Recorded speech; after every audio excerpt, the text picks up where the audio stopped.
இன்னைக்கு 3 over shot 9 points நினைக்கிறேங்க. இல்லை 9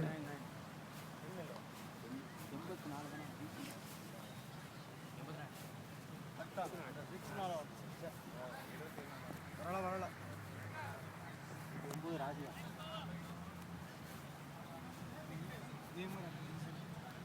சீசன் ஏகப்பட்ட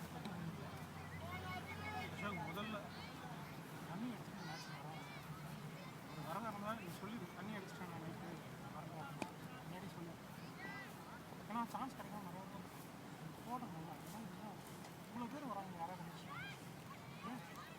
மேட்ச்சுக்கு முந்தின நாள் மட்டும்தான் நம்ம போகிறோம். அட்லீஸ்ட் மேட்ச்சுக்கு நைட் அடிப்போம், காலையில் வரைக்கும் தெரியாத காலையிலேயும் அப்படியே இருக்குது. உனக்கு போட முடிஞ்சா எனக்கு போலிங் நியூ பால் உனக்கே தெரியல, இன்ட்ரெஸ்ட்டோடு வந்து போலிங் போடுறேன், தண்ணி அடிச்சு ஒரு நாள் சுத்தமாக முடியும். ஆனால் அந்த ஒரு நாள் நைட்டு தானே போட்டு 6 மாதம் என்ன வேணால் பண்ணும், யாரும் கற்றுக்க நிறையா தடவை நான் அட்வைஸ் பண்ணிட்டேன்.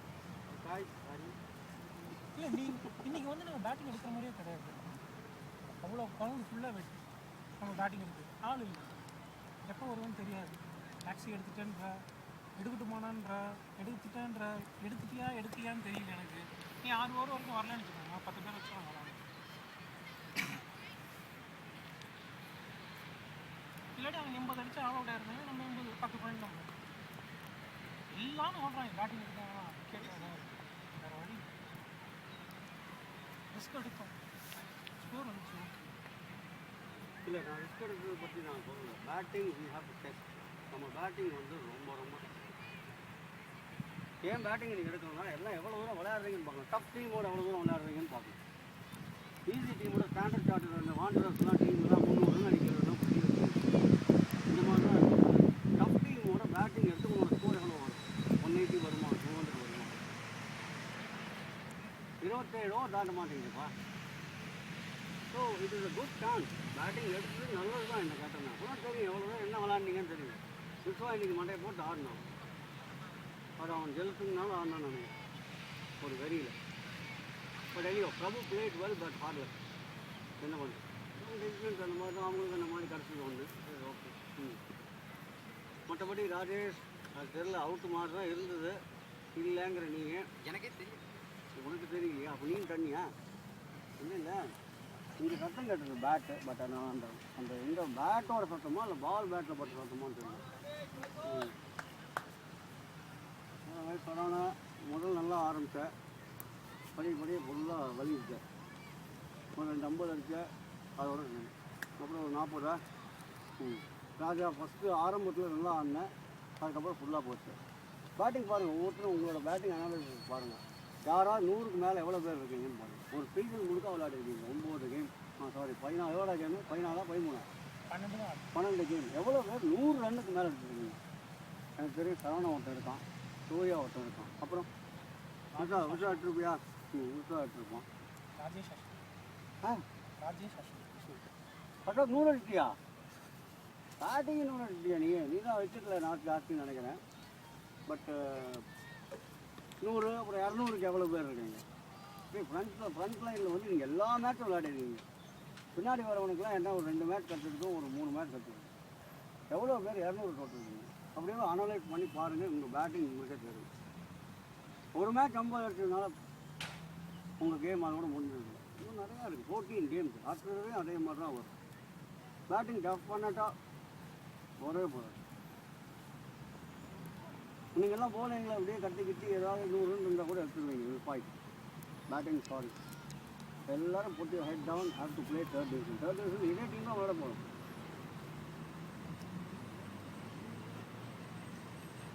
இப்படி விளையாடினா தேர்டில் மிடில் வரும், ஒரு 4th டெஃபினட்டாக இன்னும் 4th 5th வரும். பட் அந்த லெவலுக்கு போக முடியாது, ஃபஸ்ட்டு செகண்டுக்கு போக முடியாது.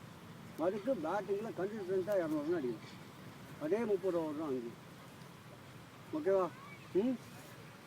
என்னென்னா கொஞ்சம் சீனியர் இருக்குது எல்லாமே. டிவிஷன் 3 என்ன உங்களை அப்படியே பாட்டுருவோம், சைஸப் பண்ணுவோம். இப்படி தான் ஆடுவோம்னா நல்லா போட்டு ஒன்றும் இல்லை. இது சூர்யா சுரேஷா 2 பேரும் ஸ்பின் எப்படி போட்டே இருக்கு, அப்படி தான் இருக்குது. வேறு ஒன்றுமே இல்லை. ஃப்ரண்ட் ஃபுட்டில் விளையாடலான்னு ஈஸியாக எல்பிடபிள்யூ காலை போட்டு நிறுத்தி வச்சு எடுத்துருவானுங்க. நீ 2 சிக்ஸ் அடிப்ப, ஓகே அவ்வளோதானே.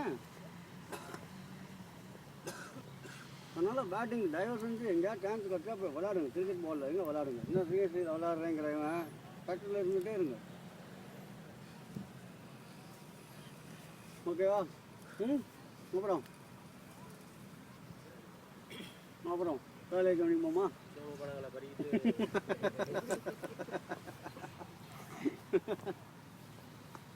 ஓகே ஜி, எல்லாம் காண்டாக்டில் இருங்க.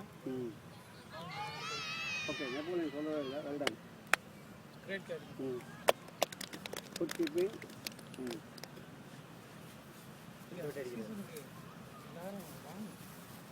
வேலட் வாங்கிட்டாங்க இல்லை வேலட் 11 பேர் கொஞ்சம் ப்ரெஸ் கொடுத்துட்டேன். அந்த டீம் 50 பேர் இருந்தாங்க. 50 பேருக்கு எல்லா மேட்சும் சான்ஸ் கொடுக்க முடியும். யார் யார் பர்ஃபார்ம் பண்ணணும் ஆடுவாங்க மேலே. அது நீங்களே யோசிச்சு பார்த்துக்கோங்க. ஒவ்வொருத்தனையும் நம்ம என்னடா பண்ணோம் டீமில் இருக்கோம் அப்படின்னு ஒவ்வொருத்தனையும் யோசிச்சு பார்க்கணும். ஒரு மேட்ச் சான்ஸ் கொடுக்கலன்னா வீரா பாருங்க, அவர் 2 மேட்ச் உட்கார வச்சோமோ 3வது மேட்ச்லேருந்து அவர் சொல்லாமல் போயிட்டார் அவர். ஸோ இது மாதிரி டீமில் இருந்துச்சுன்னா செல்வம் ஃபோன் பண்ணி என்கிட்ட கேட்குறாரு, நான் 11ல் இருக்கேன்னா வரேன்றார். இந்த மாதிரிலாம் இருந்தாங்கன்னு வச்சுக்கோங்க, எப்படி இருக்கும் பாருங்க. மேட்ச்சுக்கு போயிட்டுருக்கோம், நான் 11ல் இருக்கேன்னு சொல்லுங்கள், இல்லைன்னா லீவ் போட்டு வர முடியாது.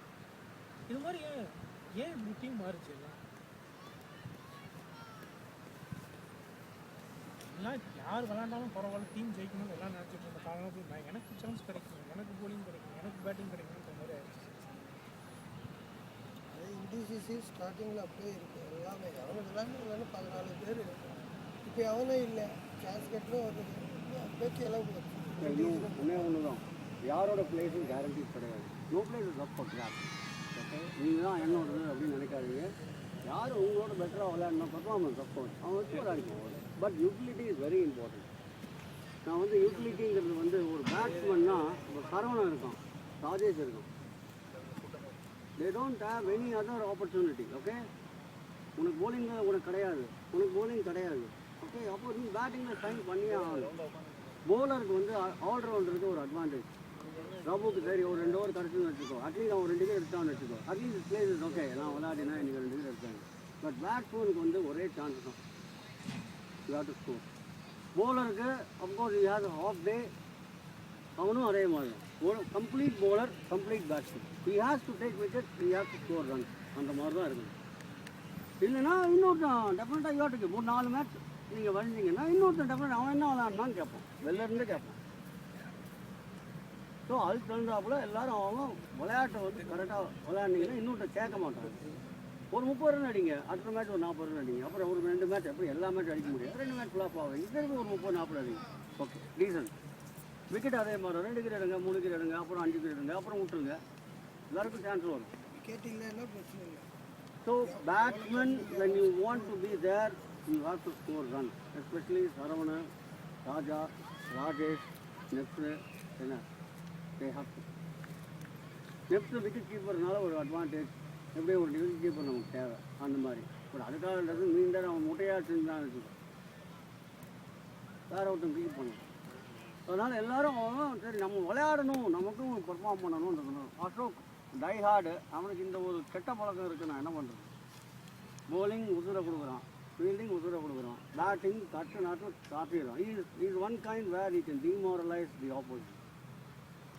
இவன் இறங்கினாலே அங்கே தர எல்லாருக்கும் பயம். ஏன்னா ஒரு 20 பால் 50 ரன் அடித்தானா முடிஞ்சது மேட்ச். ஆனால் ஃபோக்கஸே இல்லையே. ஆமாம் தலைவர், நான் சொல்கிறேன், நீ எல்லாம் பெரிய கிரிக்கெட்டர் ஆகும், நீ தான் வேஸ்ட் பண்ணிக்கிறேன், உன் லைஃபையே வேஸ்ட் பண்ணிக்கிறேன். சரி பரவாயில்ல, ஓகே ஓகே, வெல் டன்.